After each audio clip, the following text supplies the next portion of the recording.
حضرت ابو الحسن خرقانی ایک بزرگ گزرے ہیں، یہ حضرت باعزید بستامی کے سجادہ نشین، اتنے بڑے آدمی تھے، اپنا جبہ دیا محمود غزنوی کو، جب مشکل آئی تو دعا مانگنا آگے رکھ کے اللہ فتح دے دے گا۔ تو محمود کہتے ہیں جب سومناتھ کے مندر نہیں فتح ہو رہے تھے تو میں نے بابے کا جبہ سامنے رکھ کے دعا کی تو اللہ نے مجھے فتح دے دی۔ کہتے ہیں بابا جی رات خواب میں ملے تو کہنے لگے تو نے کیا قیمت ڈالی میرے جبے کی؟ کہا حضور کیا مطلب؟ فرمانے لگے تو میرا جبہ سامنے رکھ کے دعا کرتا کہ یا اللہ ہندوستان کے سارے کافر مسلمان ہو جائیں تو اللہ نے توفیق ایمان دے دینی، یہ تو نے کیا دعا مانگی ہے؟ تو جب تم اس قسم کے جھوٹے واقعات کو دین بنا کے پیش کرو گے تو پھر تو ہم یہ کہیں گے جی ابو الحسن خرقانی کے بارے میں فرید الدین اتار نے نقل کیا جی وہ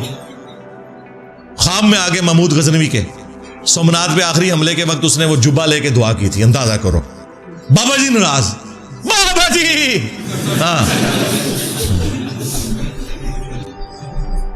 بابا جی نے کہا کہ تو نے تو میرے کرتے کی قیمت ہی بڑی کم لگائی ہے، اگر تو یہ جبہ اٹھا کے یہ کہتا نا کہ قیامت تک ہند کی سرزمین میں کوئی کافر نہیں ہوگا تو یہ دعا قبول ہو جاتی۔ ہمارا معصومانہ سوال ہے کہ نبی علیہ السلام تو کرتا مبارک پہن کے جب مدینے کی گلیوں میں اور مکے کی گلیوں میں جاتے تھے تو لوگ تکلیف دیتے تھے مکہ شریف میں، طائف میں، آپ کو دیکھ کر، آپ کے کرتے کو دیکھ کر تو سارے کا سارا مکہ اور مدینہ تو مسلمان نہیں ہوا، آپ کی تبلیغ سے ہوا ہے، اور تم کہہ رہے ہو کہ بابے کے کرتے سے یہ ہو جانا تھا۔ پھر صحیح مسلم میں حدیث ہے، اسما بنت ابی بکر نے نبی علیہ السلام کی وفات کے بعد ایک کالا جبہ کسروانی طیالسی پرشین امپائر کا جبہ، وہ کالا ہی ہوتا تھا جس طرح سندھی اجرک ریڈ ہوتی ہے، وہ نکالا اور کہا یہ نبی علیہ السلام کا کرتا تھا، آپ صلی اللہ علیہ وآلہ وسلم اسے پہنا کرتے تھے اور ہم اس کا دھون مریضوں کو شفا کے طور پر پلاتے ہیں۔ نبی علیہ السلام کا کرتا شفا دیتا ہے اللہ کے اذن سے،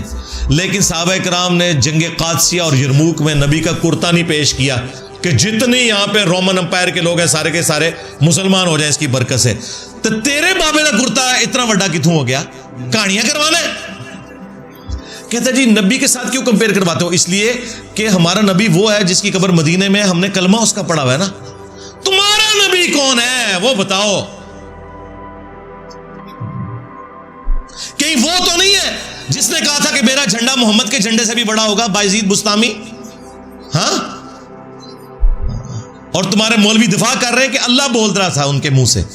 اور اللہ تو نبی کے منہ سے نہیں بولتا، وہاں میں بھی آیا وما ينطق عن الهوى ان هو الا وحی یوحى، نبی اپنی خواہش نفس سے کچھ نہیں کہتے، وہ کہتے ہیں جو ان کو وحی کی جاتی ہے، اور تو ہر وقت با یزید فقر با یزید فقر جنید و با یزید، یہ وہ شعر پڑھتا رہتا ہے ڈاکٹر اقبال کے۔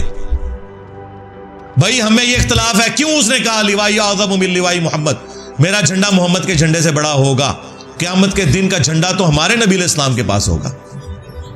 ہاں، اور یہ ڈیفینڈ کرتے ہیں اس کو۔